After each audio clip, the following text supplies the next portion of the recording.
let's compare. So we're gonna look at the Perst. This is, where is it? Green. That's a green visible laser. Why do I see light out there? I just saw light.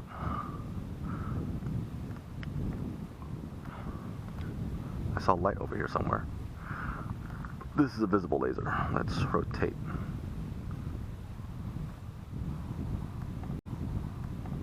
So I think that's off.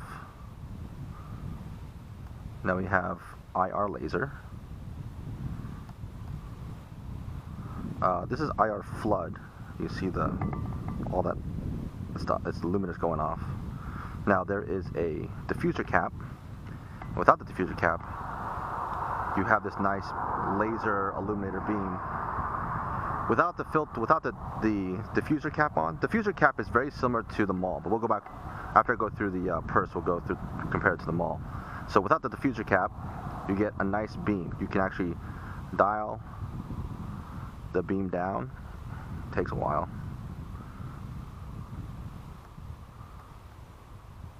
To a line. That's weird. And then opens back up again. And if you keep threading, eventually this cap comes off, and you just have this giant beam. Interesting. Okay, so let's turn this off. Let's screw this thing back on. Hold on. Where's that light coming from? Oh.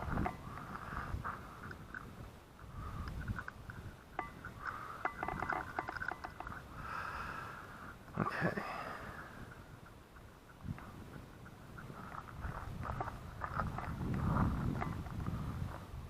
Okay. So, laser illuminator, pretty good actually, for the Perst-3, right? We determined that first, oh, I'm getting a false positive. That's roughly like, what did I say, 800 yards? And that tree's 930. 6, 8, 900.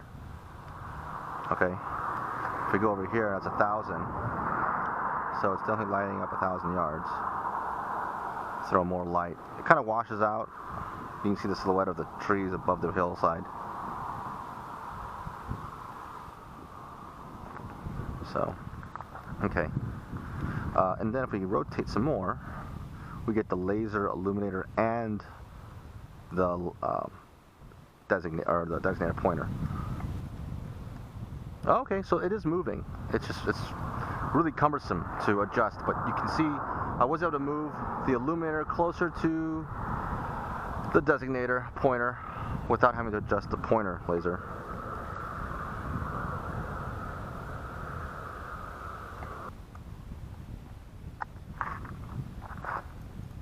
Oh, there we go.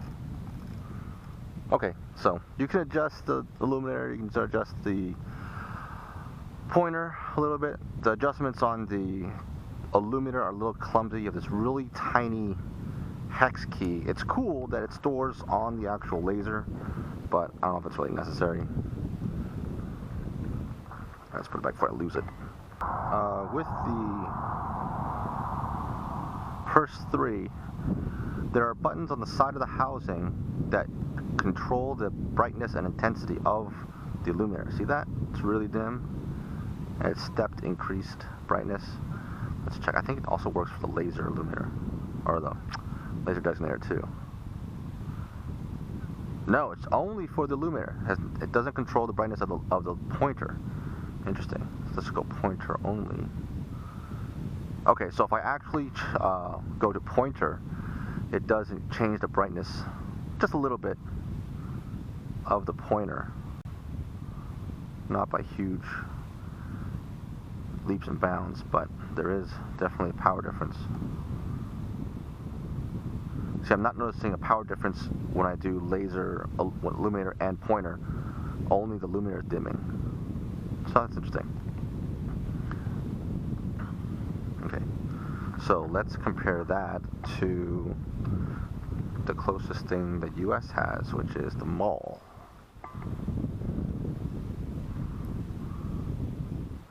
Okay.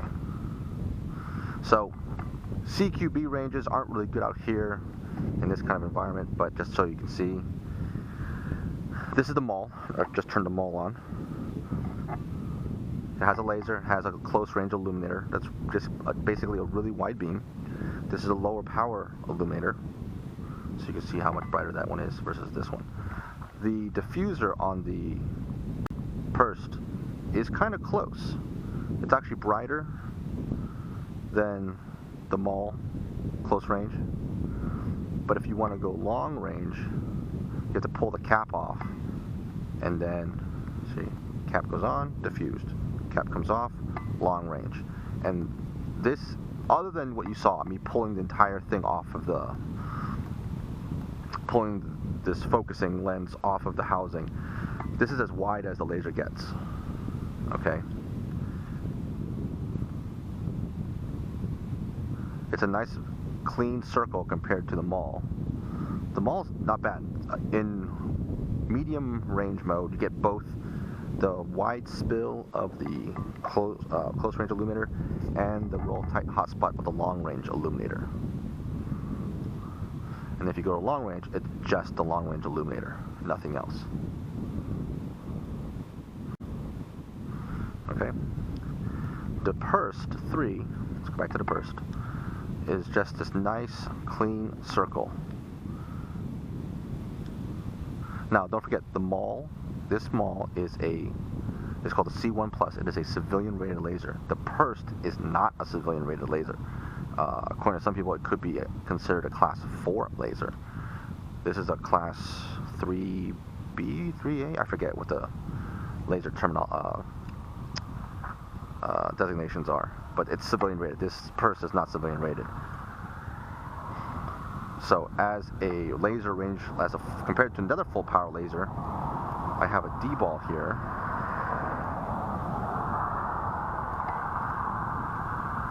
That is the illuminator. Yeah, the Perst is better than the D-ball. D-ball has not that great of an illuminator in terms of, watch as it gets bigger, it's not even. The Perst is relatively even. There's a little bit of some artifacts. There's some artifacts in the Perst laser compared to the D-ball. D-ball's pretty bad. D-ball isn't terrible when you tighten it. You can tighten it down to a beam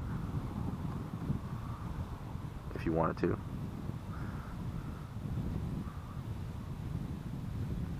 And then that's how wide the D-ball can get.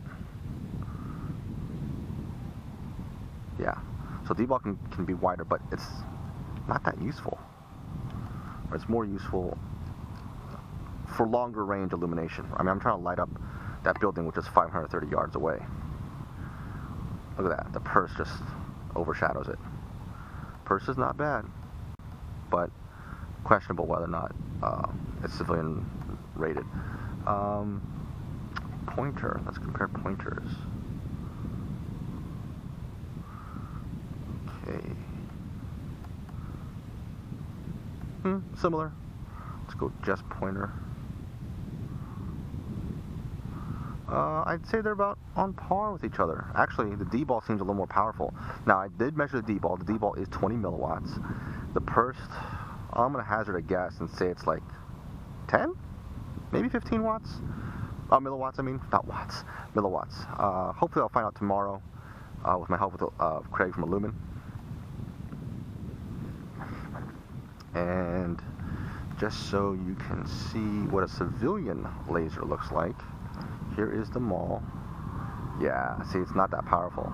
But of course, this is a civilian rated laser. It's not going to melt your eyeballs, your retinas. The Perst is too powerful and can damage people's eyes. The 0.7 milliwatts MAWL civilian rated laser is kind of the norm for most civilian rated lasers. Actually, let's turn down the brightness, see how far this goes down. No, so you can still see the beam. You can barely see the beam on the MAWL.